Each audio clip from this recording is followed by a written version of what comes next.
Hi everyone, today I'm going to take you through a quick run through on how to do loading. We're going to use Json this time, but this can be expanded to anything from text files through to CSV. I'm going to do Json because it's fairly modern.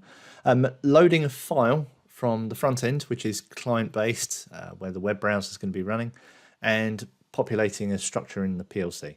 So one of the things that you can't do in using the browser without writing your own controls is access the file system on the server. So just the same as any web browser that we look online, we can't directly access the server's directories without them giving us some sort of mechanism of doing that. So this example here, this is going to be using the client side. So my PC's where the web browser is living, I can see that folder structure behind the scenes, and I can pick files and I can use one of those files to actually send some details to the PLC that may be running somewhere completely different, but that file had to originate from my side. If you want to do something where you're picking files server side, then it's a completely different process. You're going to need to use some form of either server extension that you write, or you're going to be looking to use the PLC to use some form of enumeration, check the file system, enumerate the files that are behind the scenes, and then pass those files up to the front end just to allow the user to select them. Very similar to what you'd expect if you was going to go onto a web server, maybe you host your own websites. Some hosting services allow you to manipulate the files using what looks to be almost like a Windows Explorer, which is embedded in a website. That's exactly it. They're populating a control to make it look like you're accessing their windows and you're doing things, but in actual fact you're just using a visual representation. Anytime you do something, you're just instructing the server behind the scenes to take effect on those files. You're not allowed to do that directly via your web browser. So just to outline what we're going to do today, I'm going to implement how to read a JSON file from the front end, from the client side, and we're going to populate a structure behind the scenes in the PLC using that. Okay, one of the very few times I'm not going to write all of the code in this because I've got pre-written code, and it's going to be much easier if I just speak you through it rather than sit and type. So, first things I'm going to do is let's just drop in a DUT. So this is going to be our structure. So we're just doing my structure. It's going to be a structure, and we'll keep it very simple because when it works, you can expand this to what you need it to be. So I'm just going to have a name as string and age as an integer. That will do for me. The other thing I'm going to do, I will show you the differences. Make a global variable list. I'm just going to leave it named the same. I'm going to make this an array of them as well. So let's just go with my array. Sorry. Wowza, there we go. There we go. That was a good start to my code. I need to warm my fingers up. Okay, my array, there we go, is going to be an array which is going to be 0 to 2 of my structure. There we go. That took longer than I was expecting it to. Let's just make sure it builds okay. And I'll show you the parts that actually change when you're not using an array of structures, but at least doing an array of structures covers the worst case scenario. I'm just going to go and activate the configuration here and then log in on this project, because Twinket HMI obviously benefits from us doing this. It can pull the symbols directly from the running PLC runtime. Otherwise, what you can do is by double clicking on the project itself and enabling a TMC file to be made. Actually, it's made anyway. You don't actually need to do this. You can tell the server to read that TMC file if you want. So if you're working offline. Okay, let's just log in. Make sure that's all working. And we'll play. Right, that's that done for the PLC for the time being. We'll come back here once we've done, just to see it actually working, and go into desktop view. I'm going to do this all based on a push button. There are some JavaScript functions that will not allow you to run them unless it's been activated by a user click. JavaScript is very clever in this respect because it remembers if a user interaction caused the execution of a script to run. So if I've got a load a file script, and I just call it based on the browser starting. In some instances, it won't actually fire the function because it looks back and says who propagated this, and quite often it has to be a user interaction. So doing this on a button click is going to be fine. The other thing I'm going to do, I'm going to add this, just going to put in a new folder and put scripts in, just keep the scripts tidy. I could have written this in the button, just having a JavaScript, but I prefer using making a new JavaScript function here, because obviously I get the syntax highlighting, which I prefer. Function JavaScript, and I'm just going to have this as load JSON, that'll do for the time being. It's a bit highly coupled, so you can obviously expand this to say what symbols it's going to be putting it into, that type of thing. But I'm just going to hard code everything for the moment, and obviously leave it up to you to expand this and make it a nice decoupled application if you wanted to. So what I'm going to do is just remove that incoming parameter, and also as well the return of this function is going to be null. So that's it, and you'll actually see it just remove it there. So I've just got a straight function I can call.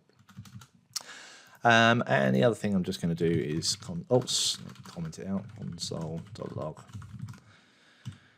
There we go. I'm just going to save that. And now what I can do is just dropping onto desktop view, double click on a button, that'll automatically open the onPressed event. And this, I'm just going to call that function. So it always turns up in other. So anything you write. Apart from recipe stuff, funny enough, I think if it detects you've got recipe in the name, it actually puts it under the recipe folder. I haven't confirmed that, but that seems to be something I see. So load JSON, I'm just going to drag that in here. And what we should see at that stage, not going into the configuration menu, let's go into the live view. What I will be doing is it's definitely going to be worthwhile running this in Chrome, because as much as live view is live view and it uses a little embedded web browser, there's certain things that it just can't do, one of them being drag and drop. So in this instance, just for this example, I am going to keep I'm going to live view in an actual web browser, because also that allows me to just keep this window open, console log, and then when I press, I can now see that I'm calling that function. It just gives me a little helper, just a nice little area to work in. So there's those. Right, so now we can start adding the code for loading the JSON. Something I will do actually before then, just going to go onto desktop view, go into the HMI configuration by pressing the little C button. Going to all symbols, PLC, GVL, my array, and I'm just going to map that array in, just so it understands what the array, because we are going to be writing to that later anyway. And that's done. And we go back into load JSON. So this is actually where I'm not going to do some coding. I'm going to copy paste, which is different for this type of video, but I just think it saves a bit of time. It saves you watching me just write some JavaScript. I will talk through it instead. So let's just move this out of the way. Right, so we're writing in the body of the function itself, so load JSON. When that gets called, this first part here, we're going to actually just check to see if there's a file reader variable in JavaScript. So the file reader itself turns up as a variable, and if that file reader is undefined in JavaScript, it means your version of JavaScript doesn't support it.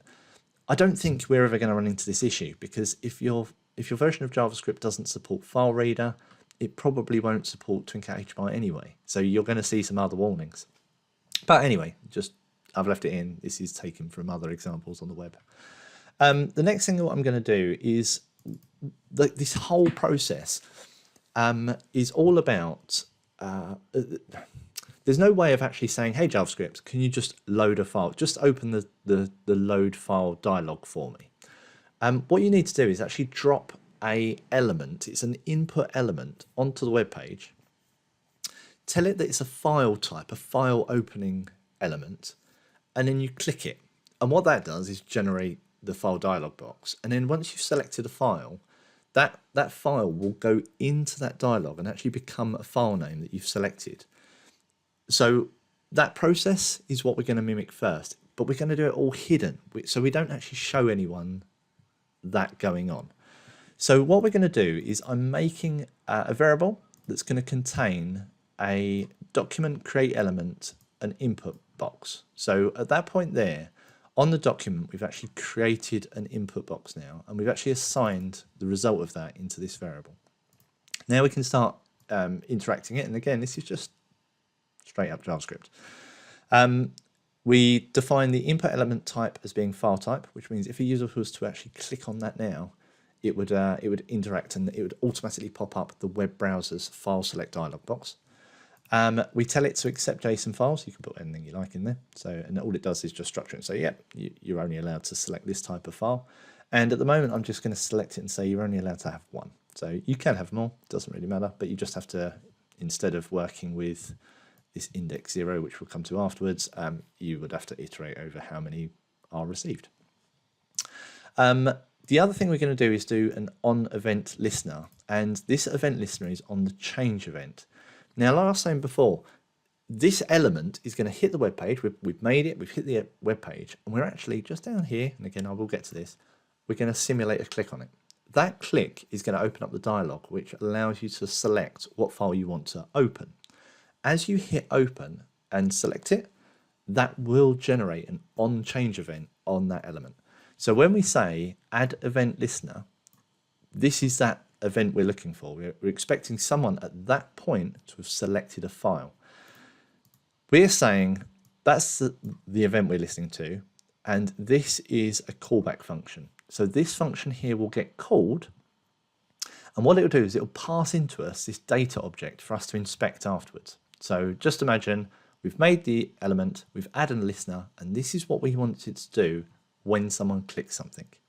So ignoring that part at the moment, we've made it, assigned some variable, some types, added the event listener, and the next thing we do is click it and then return out.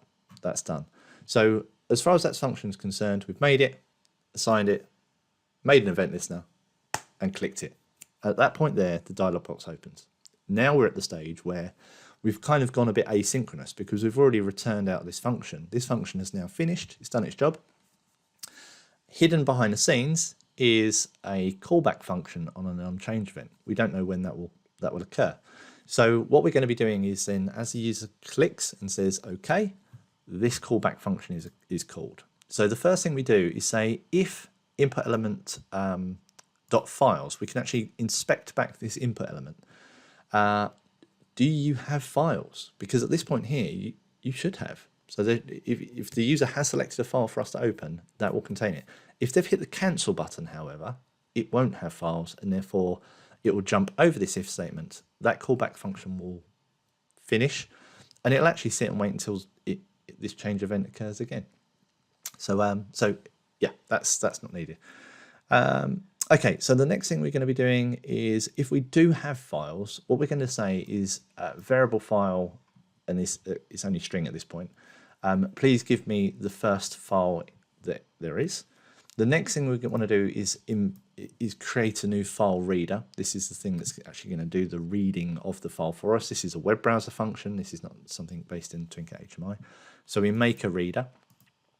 And the next thing we do is add an event listener again. So what we're saying is this is all very asynchronous. It's going to take you a while to read the file. So what I'll do is I'll give you a function to call when you've finished. Okay, and by the time you've finished, hopefully you have some results for me of what you loaded.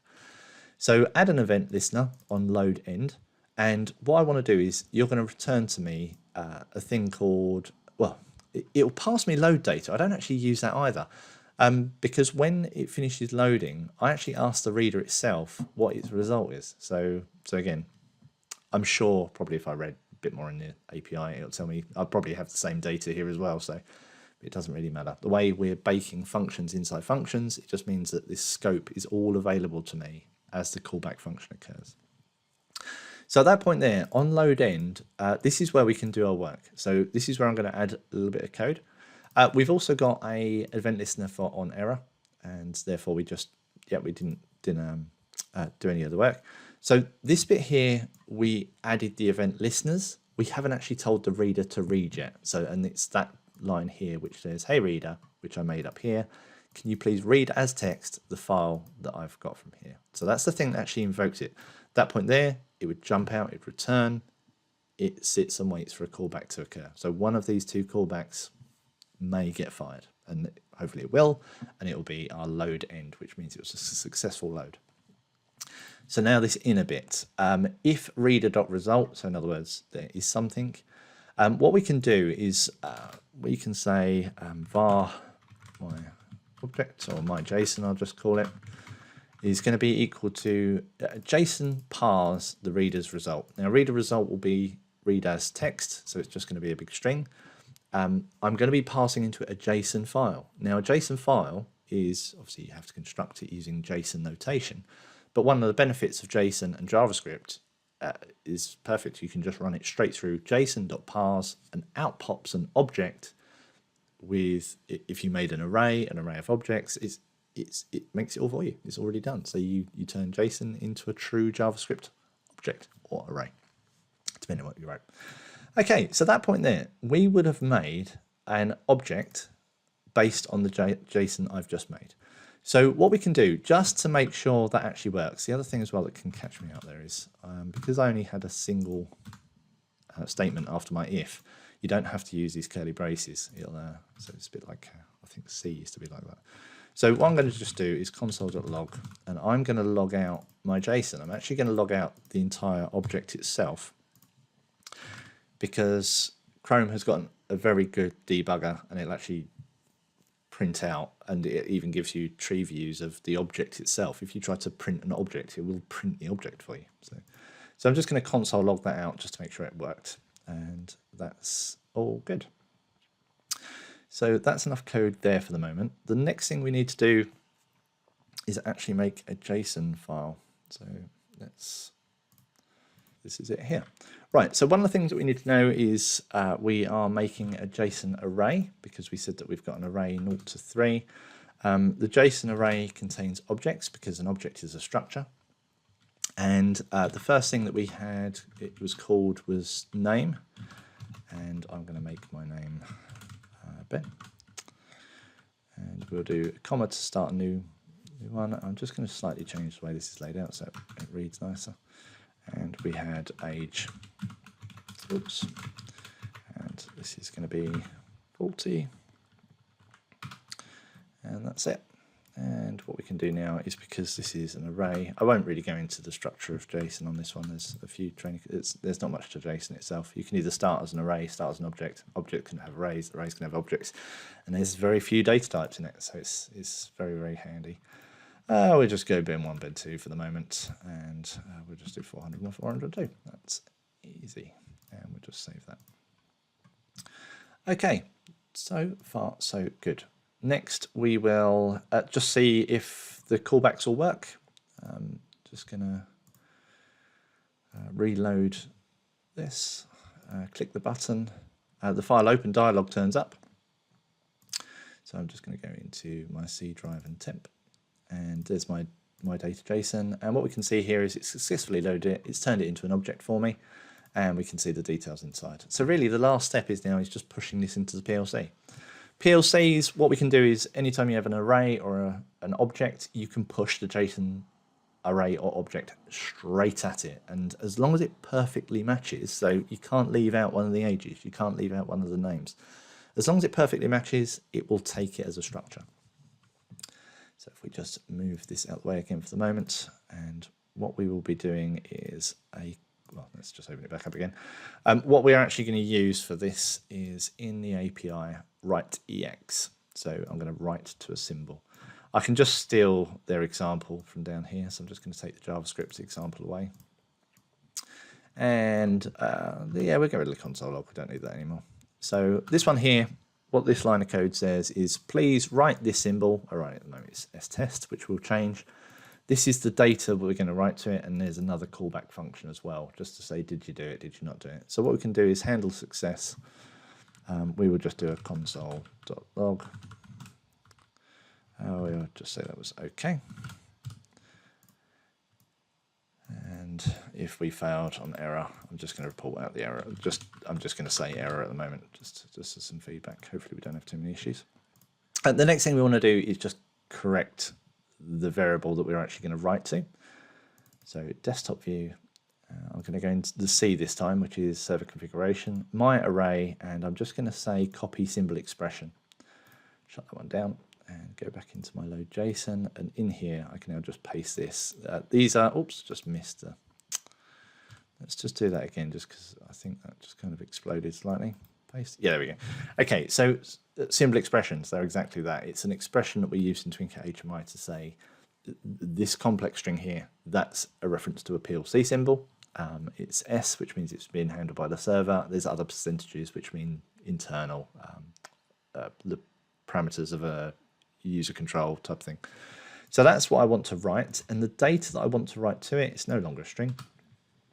We're going to be passing into it my JSON, so the object that I've just returned from my reader. That's it. I think that's about it. So we can just go back into, I don't need to go into desktop view, that will reload. Go into this one would have taken a reload. And we'll, on the button, my JSON. OK occurred, good sign. And then if we go into GVL, we can see BIM 102, 103. There we go. Okay, so that really wraps it up for the moment. There are, I'm sure I'll be releasing a video as well on how to how to save a JSON file as well from structures. But again, follows very similar type of thing. So yeah, hopefully this has helped you all, and I'll put the source file for this as well on GitHub. Okay.